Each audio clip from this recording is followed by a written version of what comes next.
ഈ ലോകത്തിന്റെ പാപഭാരം തൻ്റെ തോളിൽ ചുമക്കുവാനായി എത്തിയിരിക്കുന്ന ഒരു മഹാത്മാവാണ് ജീസസ് ക്രൈസ്റ്റ്. അദ്ദേഹത്തെ പോലെ ക്ഷമയും സ്നേഹവും സഹന മനോഭാവവും ഞാൻ മറ്റാരിലും ഇതുവരെയും കണ്ടിട്ടില്ല.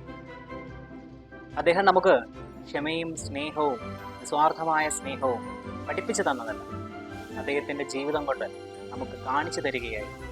ഓരോ മനുഷ്യരും, നമ്മൾ ഓരോരുത്തരും ഈ ഭൂമിയിലേക്ക് എത്തിയിരിക്കുന്നത് എന്തിനാണ്?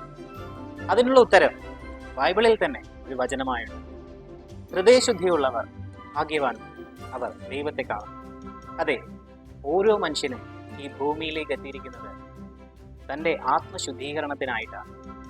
ഓരോ മനുഷ്യനും സ്നേഹവും സേവനങ്ങളും സഹായങ്ങളും മറ്റുള്ളവർക്ക് കൊടുക്കുന്നതിന് വേണ്ടിയിട്ടാണ് ഈ ഭൂമിയിലേക്ക് എത്തിയിരിക്കുന്നത്. ഒന്നാമതെത്താൻ ആഗ്രഹിക്കുന്നവൻ അവസാനത്തവനും എല്ലാവരുടെയും ശുശ്രൂഷകനുമായിരിക്കും.